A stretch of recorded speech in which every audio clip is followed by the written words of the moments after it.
Hello. All right, so we're back still in section 1.3, but we're looking at day 2 here, and we're going to focus on evaluating algebraic expressions and evaluating expressions in general. So what that means is evaluate, you're supposed to come up with like a pretty nice looking answer. And in order for us to evaluate any of our algebraic or non-algebraic expressions, we have to remember the order of operations. So please excuse my dear Aunt Sally is the mnemonic device your algebra teacher from back in the day probably told you. PEMDAS is sometimes what we refer to it as, but it's the order of importance for order of operations, and you have to do one before you do the other. I'm sure you've seen those silly like math puzzles that they used to do on social media all the time, like nobody ever gets this right, and then it's because people don't know order of operations. It's pretty it's crazy. So P, please, is what the mnemonic device stands for, but the math that it stands for is parentheses. I never spell these right. I think it's the plural version of parentheses. I'm going to put a little star next to this one, though, because parentheses are really hard for kids to understand. They don't necessarily show up in the physical form. Sometimes they're called implicit parentheses, where you have to realize that there's a grouping happening. And you have to kind of manually add the parentheses yourself, especially if you're using technology. We'll talk more about that in a moment. E stands for exponents. Okay, clearly my handwriting's not any better from the last one. Okay, so the M stands for multiply. Now this is a little confusing. They had to make a cute little mnemonic device. D stands for divide. But turns out multiply and divide are actually the same level of importance. So it doesn't mean you have to do multiplication before division, because one could argue that multiplication and division are really the same operation. Learn them together for a reason. Multiplying by 3 is the same thing as dividing by the reciprocal of 3, dividing by 1/3. So wild idea, I know. And then finally, you've got A and S, which is add and subtract. And again, these are kind of the same level. So it doesn't matter which one you're doing first. Technically speaking, you're supposed to move left to right in the problem. But there's also something called a commutative property, so that doesn't really mean anything. Oh man, math. This is why no one gets those right on Facebook. I hate when people tag me in those. It's like, I'm not going to explain to the Facebook world why they're wrong. That's weird. Okay, so number 1 here, the first thing we encourage you guys to do is to look for implicit parentheses. So implicit parentheses would show up if you have what looks like a fraction or something called a, well, actually I won't get into that. So let's just focus on fractions. If you see a fraction looking thing, a division problem, if you will, then we have to be careful that we might have implicit parentheses. We don't have that. So we don't have to worry about these fake parentheses that don't show up, but they're really there. And we're going to move on to the real parentheses that exist, which are these guys right here. You have a group of parentheses. So what that means is focus on the parentheses and actually do the computation within the parentheses. So 6 plus 1, that's going to become a 7. And I'm going to take this one nice and slow. I know some of you guys are like, I know the answer. Stop going slow. Well, we're going to go slow anyways. Oh my gosh, that bell's loud. Sorry. So we took care of the parentheses in PEMDAS. Next is exponents. And I definitely see an exponent in this problem right here. So you're going to compute 2 to the second power. It's the same thing as thinking 2 times 2, just multiplying 2 2's together. And that's going to give you a 4. But you still have this times 3 part, and we still have this minus 7 part. So parentheses, exponents. Now we're going to take care of multiplication and division. And we definitely have some multiplication right here. So 4 times 3, better known as 12. And you still have that minus 7. And then finally, 400 hours later, Mrs. Abruzzo figured out the answer was 5. Now, what we're going to find out is, like Mrs. Meyer and I, if you're in a class with Mrs. Meyer and myself, we are not going to be taking your calculators from you.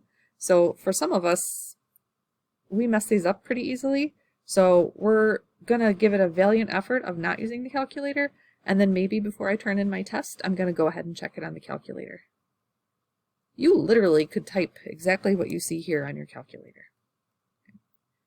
Now, exactly, you can't get like crazy and say, oh, I'm just going to leave the parentheses off because I don't like them. You have to type exactly this on your calculator. Your calculator knows order of operations. However, I will give you a little bit of warning. Your calculator has what's called horizontal script. This was a horizontal problem. It was just a straight line across with no sort of like fraction part. We're going to get to a fraction in a minute where I'm going to show you what you have to do for your calculator. Either way, the answer is 5. Here we go. So my first question to kids in class is going to be, do you see any parentheses? And they're going to say no, which is the correct answer to my question. I said, do you see any parentheses? My next question is going to be, but are there parentheses in this problem? And the answer is yes. So when you have a division problem like this, there are implicit parentheses, and they look like this. This numerator right here is its own group, right? It's its own group. You have to put parentheses around it, whether it's in your brain or whether it's in the calculator, which we'll talk about in a moment. So in the first level of order of operations, parentheses, yeah, we got parentheses. So I'm just going to take care of one step at a time like I did on the last problem. It's going to make some of you very mad, and I'm sorry. So then this becomes a 2 up in the numerator. And then down in the denominator, you still have a divide by 2 happening. So our next level in the order of operations says to look at multiplication and division. And this problem's cool because we actually have both. So these are being multiplied together, and these are being divided. So 3 times 2 is 6. We still have a subtraction sign right here. And then 2 divided by 2 is a 1. Oh my goodness. I should go play the lotto. It's another 5. Now, in our calculator, if we were going to check our work, which we always should, especially if it's something high stakes like a test, I have a lot of kids who type this, because your calculator, remember, types horizontally, and they're going to scream at me and say, Mrs. Abruzzo, the calculator gave me the wrong answer. And I'm going to go, no, it didn't. You didn't tell the calculator that 1 plus 1 was a group in the numerator, so you have to add the parentheses. These are called implicit parentheses. Yikes. So anytime you have a group involved in a division, like a fraction looking thing like that, you have to mentally think about that being grouped, and also if you're typing on your calculator, you have to physically group it. Either way, the answer is 5. All right, now this one, I know you're all worried about those implicit parentheses. Now, it does have this fraction looking thing, but notice in each part of the fraction, numerator and denominator, it's not any sort of like another algebraic or another like operation happening within it. It's just an 18 and a 3. So you don't have to add additional parentheses around the 18 and 3 because we're just going to compute that in a minute.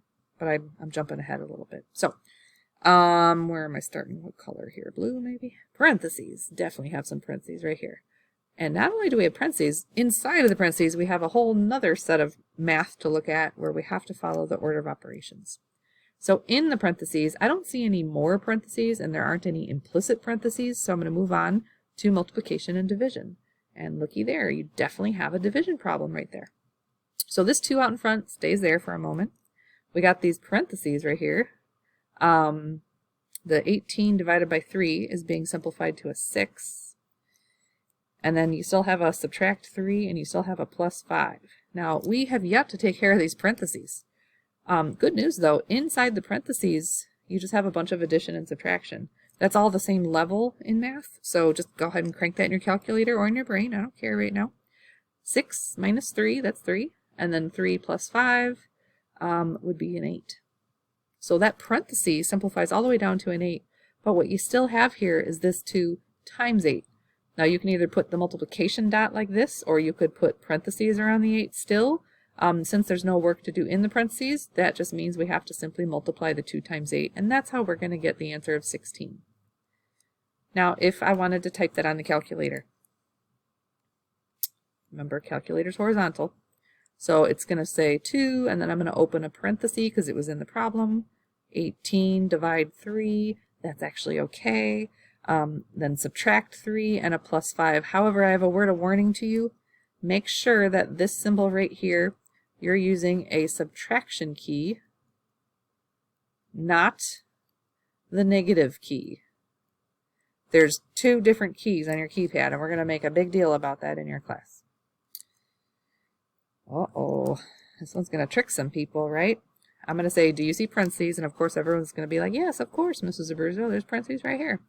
And then I'm going to say, are there any implicit parentheses? And you're going to say, yes, of course, Mrs. Abruzzo. There are parentheses around this group in the numerator and around the entire denominator as a whole nother group. So this is going to be really important when we get to the like calculator checking step. For now, what we have to understand is there's just a lot of groupings. So I'm going to go a little off script, and I'm going to just look at each of these groups and see what I can simplify. So in this first group, oh man, that's nice. We're just going to add that together. So 1 plus 4, that's a 5 up in the numerator. Now down in this denominators group, I've got a 6 and then a minus and then another group. So your gut instinct's probably telling you to take care of this inside group first, and that's the right way to do it. There's other ways, but that's the best way.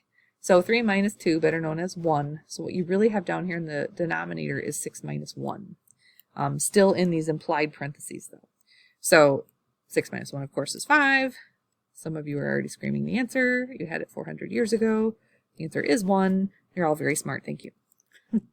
Now, if you were to type this on your calculator,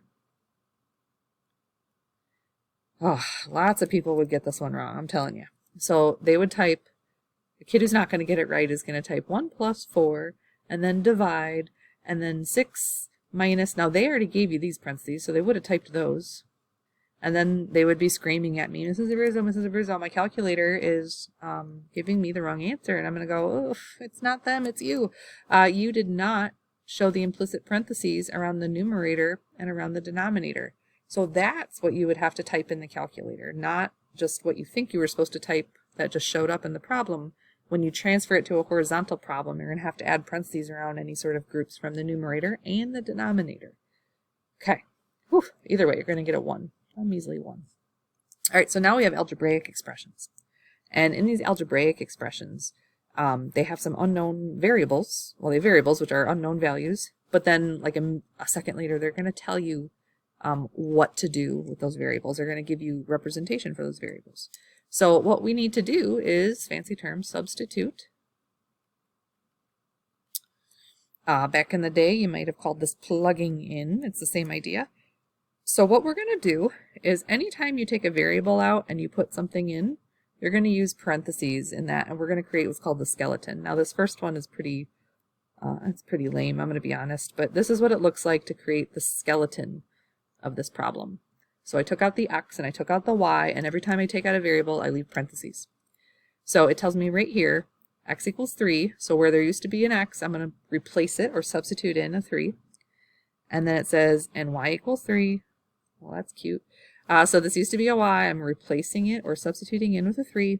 And now I follow order of operations. Order of operations says you would do this multiplication first. So that's a 9 minus 3, better known as 6. Now, of course, once you got to this skeleton step where you've substituted in your values, you can just type that on your calculator. Exactly how you see it. Make sure you use those parentheses. It wouldn't have mattered in this problem as much, but in upcoming ones it matters very much. Oh, good segue, Abruzzo. This one matters. Kind of. Actually, not too bad. All right, so here we've got skeleton. I need the skeleton first. So instead of P, I'm going to write parentheses. So it's waiting for the substitution.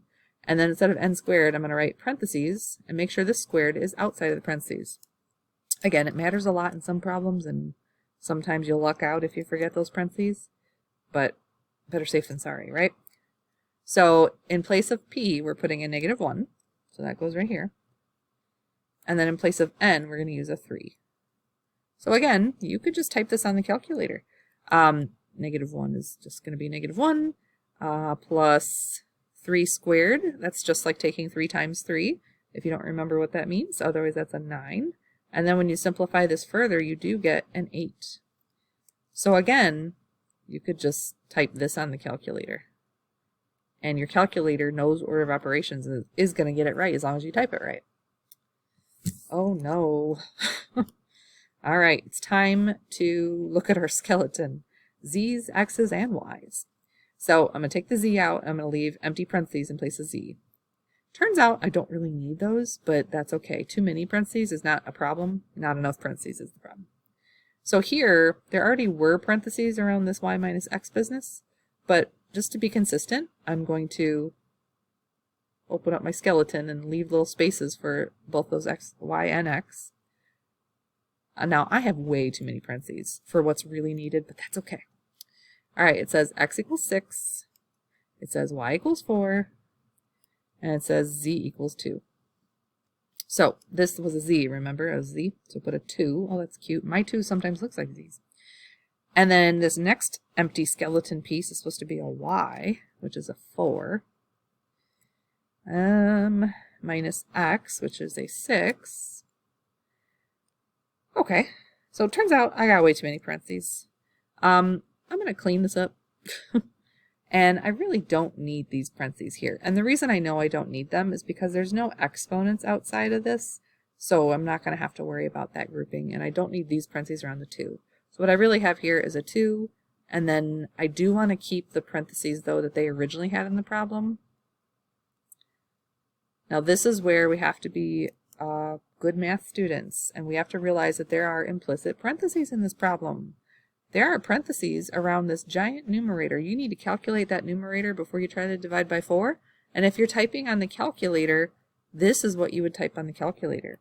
All right, I'm going to muscle through this. In this giant group, within it, there's another set of parentheses right there, and that's what you're going to have to simplify first. So 4 minus 6 is negative 2. So you've got a 2 minus a negative 2 over 4. And this is still implied parentheses right here. So you got to keep simplifying that before you move on and divide by negative 4. So 2 minus negative 2, remember 2 negatives next to each other, 2/ rule, that becomes 2 plus 2. So this is a 4 divided by 4, better known as a 1. Now, this right here, or frankly this, these are what you would type on the calculator. Oops, no. Okay, I don't even know what that word was supposed to be. Let's try again. I need to add something to the first box. If you were going to type this one on your calculator, you would have to group that numerator like this. So you can see I have like way too many parentheses in this first option, but you know what? It's going to give me the right answer. So the most important part in that problem there is that you remember the implicit parentheses around that grouping in the numerator. They're not going to write them down. Your calculator has to see them because your calculator does horizontal print. All right, here we go, number 8. What do we have here? X equals negative 1 and y equals 6. So I'm going to use my rule of using empty parentheses every time I take out a variable. I'm plugging in what for y? A negative 6. And then for x, I got a negative 1. Now, if I was going to type on my calculator right now, I would have to remember these implicit parentheses around my numerator. Implied parentheses, okay? I'm going to actually do this one on my head. I feel like I got to get out of my summer slump here. I got negative 6. But right here we got some multiplication. So that's plus a negative 2, which I could write plus negative 2 if you want to. And then we're still dividing by 4. And I'm still remembering about these implicit parentheses in the numerator. So, oh no. Why do I feel like I messed that up? Negative 6, negative 2. Oh, okay, we're good. All right, so negative 6 plus negative 2 is a negative 8. Now I can go ahead and divide it by negative 4. And, no, by 4. And we're going to get a no, Abruzzo. Oh my gosh. This is why I don't like to teach without children. You guys would have stopped me. That's a negative 2. Again, this is something you could have typed on the calculator. But you have to remember the implicit parentheses if you're going to use your calculator. Oh my goodness. What a mess. Okay, this one's, yikes, a little confusing. Notice the k's don't have exponents on them. I know outside of the parentheses there's an exponent of 2. So I'm going to kind of violate my rule that I've been following so closely, and I'm not going to use skeletal parentheses on this one. I hope it doesn't bother anybody. I'm just going to kind of stick the numbers where they belong, if you don't mind. So I'm going to start with, who thought to use h's and k's in the same problem? My h's look like k's. That's a terrible idea. Okay, so it starts off with k plus 1. So k is negative 4, and then squared. All right, cool. And then it's k minus h. So negative 4 minus, oh, this is going to get gross. Remember, there's already a subtraction here. And now we're substituting in an additional negative with the 6. So you could type this on the calculator, right, like it is. But if you're going to muscle through it, using a little brain power, then hang with me. So we still have parentheses to worry about. This is a parenthesis group, and this is a parenthesis group, and you need to clean the insides up. So -4 plus 1, better known as -3, still in parentheses, and that's important to note because we're going to square that in a minute. And then over here, -4 minus -6, well, negative next to each other become a plus. So this is really -4 plus 6, which is a 2. Now, parentheses, next comes exponents. There are definitely exponents right here, or there is an exponent. -3 squared, if you type it in the calculator, you must type it exactly like that, because you want the negative and the 3 to square. -3 squared means -3 times another -3. So that's going to give you a positive 9. It's very important that you do that correctly on your calculator. And then we still got to multiply it by that little 2, and that's how we're going to get our answer of 18. So again, you could have typed on the calculator, you can't lose important features of the original problem.